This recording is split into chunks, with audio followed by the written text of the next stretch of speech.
Hi guys, and welcome back to my channel. So do you sometimes feel like shopaholic? Do you sometimes feel like you can't stop yourself from buying new stuff? I also used to feel like that, but in today's video I want to talk about some shopping tips for minimalists, how to reduce our consume and how to stop yourself from buying new stuff.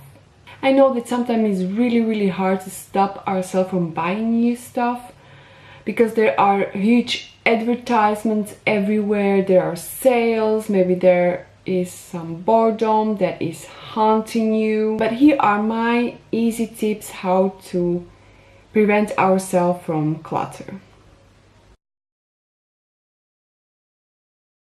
Tip number 1.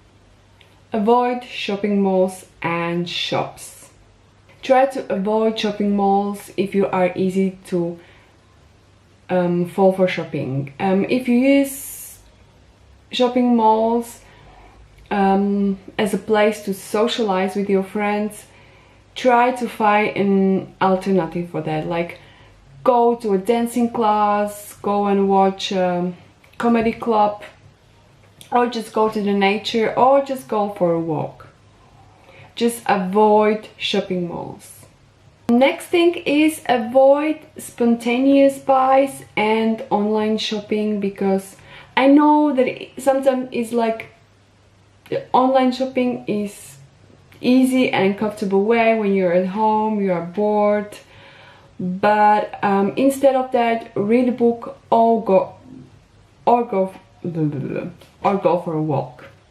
Tip number 2 is make a shopping list.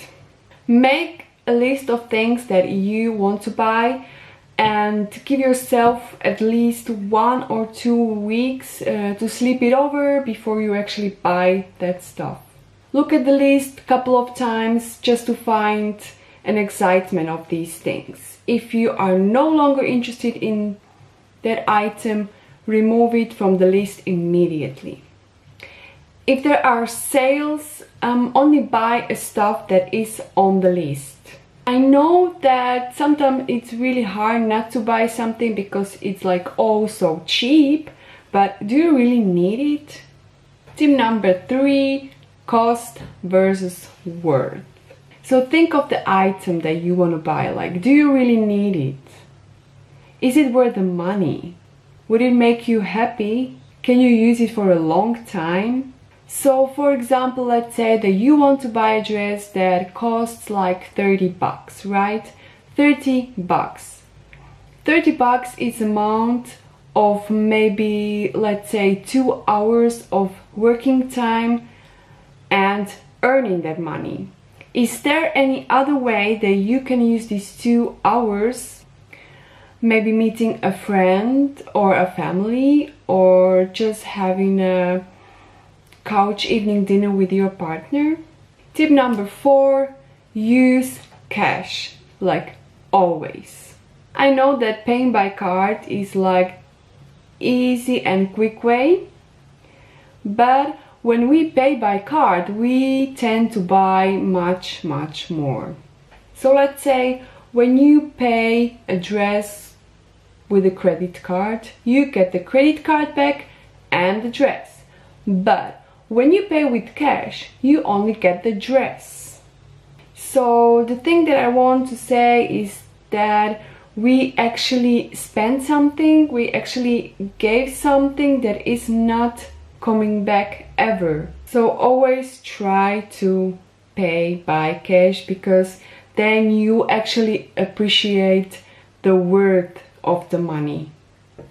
And you will not spend the cash for unnecessary things. So tip number 5 is experience over expensive gifts. And this tip go for occasions like Christmas, anniversaries, parties, birthdays, stuff like that. Try not to buy expensive gifts for these occasions. Most of the gifts land in oblivion, we forget them, but instead of that, try to make something on your own with items that you already own, or give that person an experience. by inviting them for a picnic, visiting a dancing class, visiting museum, or doing something creative. You can also prepare homemade dinner, or you can visit places that he or she have never ever been. So give that person that excitement that you and he or she will remember for always. And I'm sure that that person will appreciate the experience more than material things. My motto is collect moments, not things. So there were my shopping tips for minimalists and how to prevent ourselves from buying unnecessary stuff. What about you guys? How do you prevent yourself from buying new and unnecessary stuff? If you have any more or any other tips for me, please share them in the comments down below. And if you want to know more about me, visit my Instagram profile or read my blog. All the links are down below in the description box. And of course, don't forget to subscribe my channel for more interesting videos, which I am uploading every Wednesday and every Sunday. So I wish you a wonderful day, and I hope I will see you at the next video. Till then, bye!